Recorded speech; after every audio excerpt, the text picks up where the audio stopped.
नमस्कार, मैं doctor Dimple Mishra, consultant obstetrician and gynaecologist and infertility specialist. आशा करती हूँ आप सब लोग अच्छे हैं।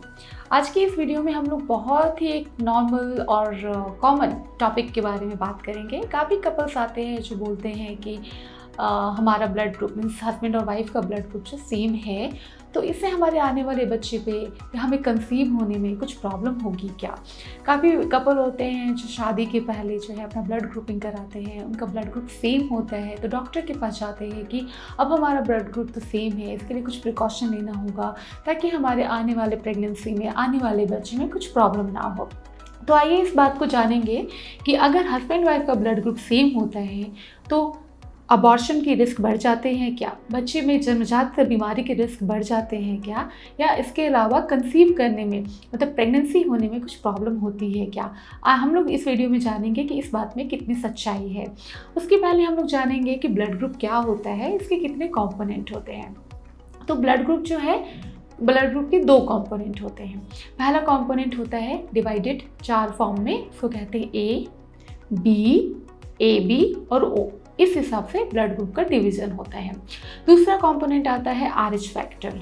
RH फैक्टर अगर होता है किसी इंसान के शरीर में तो उसको पॉजिटिव कहते हैं, अगर वो नहीं होता है तो उसको नेगेटिव कहते हैं। तो इस हिसाब से टोटल 8 टाइप के जो है ब्लड ग्रुप होते हैं।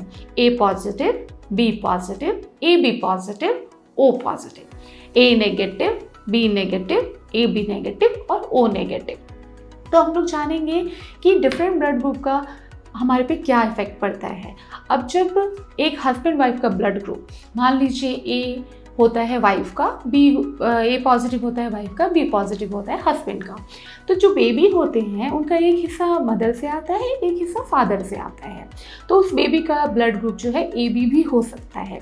तो इस कंडीशन में एक प्रॉब्लम अराइज होती है जिसको कहते हैं ABO इनकम्पेटिबिलिटी, मतलब जो है ब्लड ग्रुप की कंपैटिबिलिटी मैच नहीं कर रही है। हालांकि ये जो प्रॉब्लम है वो काफ़ी कम, सारे बच्चों में नहीं होती, कुछ बच्चों में ही होती है और इसका इफेक्ट जो है सीवियर नहीं होता। बस थोड़ा सा बच्चे को जन्म के बाद थोड़ी जॉन्डिस की प्रॉब्लम हो सकती है या थोड़ा हीमोग्लोबिन कम होने की प्रॉब्लम होती है। बट जब ब्लड ग्रुप डिफरेंट होते हैं हस्बैंड वाइफ के तो ये प्रॉब्लम अराइज हो सकती है। दूसरी इनकॉम्पेटिबिलिटी में आते हैं दूसरे फैक्टर का, जिसका ब्लड ग्रुप का दूसरा कंपोनेंट RH फैक्टर। अगर मदर फादर का अगर RH फैक्टर में डिफरेंस है, मदर अगर नेगेटिव है, फादर अगर पॉजिटिव है और होने वाले बच्चे का ब्लड ग्रुप अगर पॉजिटिव है तो इस कंडीशन में RH इनकॉम्पेटिबिलिटी होती है। ये कंडीशन जो है सीरियस होती है। इसमें जो है जो करेंट प्रेगनेंसी है उसमें बच्चे को कुछ नहीं होता, बट नेक्स्ट जो बेबी आते हैं उनको प्रॉब्लम होती है। जब वो बेबी माँ के पेट में रहते हैं तो उनके शरीर में पानी भर जाता है। कभी कभी ये पानी इतना भर जाता है कि बेबी के पेट में ही डेथ हो सकती है। इसके अलावा जो है बेबी का हीमोग्लोबिन काफ़ी कम होना शुरू हो जाता है। बेबी को जन्म के बाद जॉन्डिस की प्रॉब्लम शुरू हो जाती है, जो कि सीरियस कंडीशन है। मतलब ABO इनकॉम्पेटिबिलिटी के कंपेयर में RH इनकॉम्पेटिबिलिटी जो है सीरियस होता है। तो इसके लिए हम एक प्रिकॉशन लेते हैं। जब मदर का ब्लड ग्रुप नेगेटिव होता है और हम लोग सस्पेक्ट करते हैं कि होने वाले बच्चे का ब्लड ग्रुप नेगेटिव या पॉजिटिव हो सकता है फादर के ब्लड ग्रुप के ऊपर डिसाइड करके, तो हम लोग प्रेगनेंसी के दौरान ही, जब प्रेगनेंसी पूरी हेल्दी चलती है तो 7वें महीने में मतलब 28 वीक्स में एक इंजेक्शन देते हैं जिसको एंटी-डी कहते हैं। ये इंजेक्शन जो है वो जो नेगेटिव और पॉजिटिव ब्लड ग्रुप का जो मिक्सिंग है उसकी प्रॉब्लम को अवॉइड करता है और जो नेक्स्ट प्रेगनेंसी में जो बेबी आते हैं उनमें ये सारे कॉम्प्लिकेशन को वो कम कर देता है। तो ये इंजेक्शन प्रेगनेंसी में हम लोग एक तो 28 वीक्स में देते हैं और दूसरा इंजेक्शन जो है 32 वीक्स में मतलब 8वें महीने में देते हैं। फिर सेम इंजेक्शन जो है डिलीवरी के बाद भी दिया जाता है ताकि नेक्स्ट प्रेगनेंसी को जितना ज़्यादा हो सके उसे प्रोटेक्ट कर सके।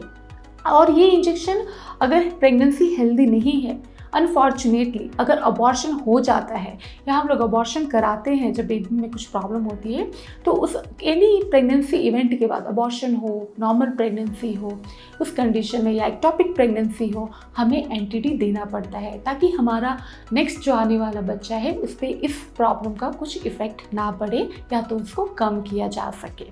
तो जब एक कपल आते हैं जो कहते हैं मेरे और मेरी पत्नी का, हस्बैंड वाइफ का दोनों का ही ब्लड ग्रुप सेम है तो हम लोग खुश होते हैं, हम लोग उन्हें कॉन्ग्रेचुलेशंस कहते हैं, क्योंकि उन कपल में ABO इनकॉम्पेटिबिलिटी और RH इनकॉम्पेटिबिलिटी नहीं होती है।